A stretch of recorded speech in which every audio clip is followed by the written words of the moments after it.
L'œil d'Horus est l'un des symboles les plus emblématiques de la culture égyptienne antique. Et il a fasciné les historiens, les archéologues et les passionnés depuis des siècles. Quelques faits intéressants à propos de ce symbole mystique. L'œil d'Horus sert à la fois d'amulette protectrice et de représentation de la sagesse divine. On l'appelle aussi le Wedjat, signifiant entier ou saint. Dans les mathématiques de l'Égypte ancienne, les parties de l'œil d'Horus étaient utilisées pour représenter des fractions. L'œil entier symbolise le chiffre 1 minute, tandis que les parties individuelles de l'œil représentent des fractions comme un demi, un quart, un huitième, etc. Au Moyen Âge, l'œil d'Horus était parfois utilisé comme symbole en alchimie et en médecine. On pense aussi qu'il a été l'inspiration pour le symbole Rx utilisé dans les pharmacies modernes. L'œil d'Horus était souvent utilisé dans des amulettes protectrices et des talismans, non seulement en Égypte ancienne, mais aussi dans les pratiques spirituelles modernes. Il était parfois peint sur des navires pour se protéger des esprits maléfiques, semblable au concept du « nazar » ou « mauvais œil » dans d'autres cultures.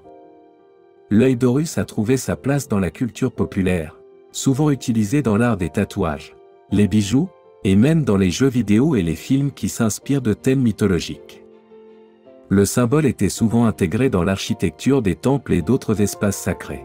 L'œil d'Horus était également un hiéroglyphe, utilisé dans les textes religieux et les inscriptions. L'œil d'Horus est généralement l'œil gauche, l'œil de la lune, qui représente la guérison, la restauration et la protection. L'œil droit est considéré comme l'œil de Ré, symbolisant le soleil et le pouvoir destructeur. Malgré leurs différences, l'œil d'Horus et l'œil de Ré sont souvent confondus et peuvent avoir des rôles similaires dans la mythologie et la pratique religieuse. Dans la mythologie égyptienne, l'histoire entourant l'œil d'Horus est imprégnée de drames familiales impliquant Osiris, le dieu de l'au-delà, Isis, sa sœur et femme, Seth, le dieu du chaos et frère d'Osiris, et leur fils, Horus, le dieu du ciel. La panthéon égyptien comprenait une hiérarchie complexe de dieux et déesses associés aux forces de la nature et aux expériences humaines. À leur tête se trouvait Osiris, le dieu de l'au-delà, Isis, la déesse de la magie et de la maternité, Seth, le dieu du chaos, et Horus, le dieu du ciel représentant la royauté divine de l'Égypte. Osiris était un souverain bienveillant, crédité d'avoir apporté la civilisation, l'agriculture et les lois à l'humanité. Son règne fut marqué par la prospérité et la paix. Cependant, sa sagesse et sa bonté suscitèrent la jalousie et la rivalité chez son frère Seth, un dieu associé au chaos, aux tempêtes désertiques et à la violence. Osiris était marié à sa sœur, Isis, une union qui dépassait le simple lien matrimonial, c'était un partenariat divin. Isis était vénérée comme une déesse protectrice dotée de pouvoirs magiques. Sa sagesse et son soutien étaient essentiels au règne d'Osiris, incarnant l'idéal de l'harmonie et de la collaboration conjugale. Seth nourrissait une profonde rancune envers Osiris pour son règne vertueux et l'adoration qu'il recevait du peuple et des autres dieux. L'amertume se transforma en un complot sombre et vicieux pour renverser Osiris. Seth planifia méticuleusement un stratagème élaboré pour tuer son frère. Un complot impliquant un magnifique cercueil conçu pour n'accueillir qu'Osiris. Seth trompa Osiris pour le faire entrer dans un cercueil, qu'il scella ensuite et jeta dans le Nil, tuant ainsi Osiris et s'emparant de son trône. Isis, accablée de chagrin et déterminée à ramener son mari à la vie, parvint à récupérer son corps et, avec l'aide de la divinité Anubi, ressuscita Osiris suffisamment longtemps pour concevoir un fils, qui serait nommé Horus. Isis cacha Horus dans les marais du delta du Nil pour le protéger de la colère de Seth. Élevé en cachette, Horus grandit avec le désir ardent de venger la mort de son père et de récupérer le trône qui lui revenait de droit. Le jeune dieu mûrit et émergea avec une détermination inébranlable pour affronter son oncle Seth. À mesure qu'Horus grandissait, sa détermination de venger la mort de son père et de récupérer le trône grandissait aussi. Quand il atteignit l'âge adulte, il défia Seth pour le trône, un défi qui initia une série de batailles monumentales, qui était autant une question de vengeance personnelle que de principe universel d'ordre contre chaos, et de bien contre mal. Lors de ces affrontements féroces, Seth parvint à arracher l'œil gauche d'Horus lors d'une bataille acharnée, le brisant en 6 morceaux. La perte de son œil n'était pas seulement une perte physique, mais aussi cosmologique, car l'œil représentait la lune, avec les phases de croissance et de décroissance de la lune reflétées dans l'œil déchiré puis restauré. Dans la mythologie égyptienne, les chiffres avaient souvent une signification symbolique, et le chiffre 6 ne faisait pas exception. Le choix de fragmenter l'œil en 6 morceaux peut être vu comme un acte délibéré visant à subvertir le concept de Ma'at, qui représente la vérité, l'équilibre, l'ordre et l'harmonie cosmique.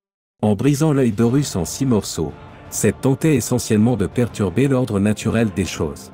C'était une tentative d'injecter le chaos et le désordre dans le cosmos, un acte représentant sa nature intrinsèque en tant que dieu du désordre, de la violence et du chaos. Curieusement, les anciens Égyptiens utilisaient les parties de l'œil d'Horus dans une sorte de système proto-fractionnaire, où chaque morceau représentait une fraction et avait une correspondance anatomique spécifique. Les 6 morceaux étaient utilisés pour représenter les 6 sens, la vue, l'odorat, l'ouïe, le goût, le toucher et la pensée, indiquant une destruction holistique visant à déstabiliser non seulement Horus, mais aussi la compréhension perceptuelle du monde lui-même. Dans un merveilleux acte de guérison et de restauration, le dieu Thoth, la divinité de la sagesse et de la magie, intervint. La restauration de l'œil d'Horus par le dieu Thoth est un moment pivot dans la mythologie égyptienne antique, symbolisant la guérison, la complétude et la restauration de l'ordre cosmique. Thoth rassembla les 6 morceaux brisés de l'œil d'Horus, déchirés par Seth lors des combats intenses entre Horus et Seth. Thoth, le dieu de la sagesse, de la magie et de l'écriture, possédait une connaissance exceptionnelle et des pouvoirs mystiques. C'était sa sagesse qui lui permettait d'entreprendre la tâche de restaurer l'œil. Avec les fragments de l'œil en sa possession, Thoth récita de puissantes incantations et des sorts. Ces incantations n'étaient pas de simples mots, mais étaient imprégnées de puissance divine, car Thoth était considéré comme le maître du langage et de l'écriture. Thoth exécuta un rituel sacré et complexe, combinant des sorts magiques, des gestes rituels et des invocations divines. Ce rituel symbolisait la réintégration des aspects fragmentés de l'œil en un tout harmonieux. En tant qu'être divin, Thoth agissait comme un intermédiaire entre le monde mortel et le divin. Il invoquait les bénédictions d'autres dieux et déesses, sollicitant leur assistance divine dans le processus de restauration. Thoth reconstitua symboliquement l'œil d'Horus, alignant chaque fragment avec précision. Chaque pièce représentait un sens ou un aspect spécifique de la perception. Et le processus de restauration n'était pas seulement physique, mais aussi symbolique, représentant la restauration de l'ordre et de l'équilibre dans le cosmos. L'œil d'Horus restauré était étroitement lié à la Lune. La croissance et le déclin de la Lune reflétaient le processus de destruction et de restauration de l'œil. Lorsque l'œil fut rendu entier, il symbolisa la plénitude de la Lune et le retour de la lumière et de la clarté.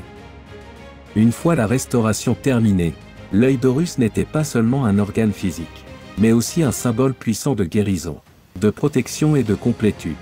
Il possédait le pouvoir de repousser le mal, de restaurer la santé et d'apporter un sentiment de plénitude. Thoth présenta l'œil d'Horus entièrement restauré à Horus, l'héritier légitime du trône et le fils d'Osiris.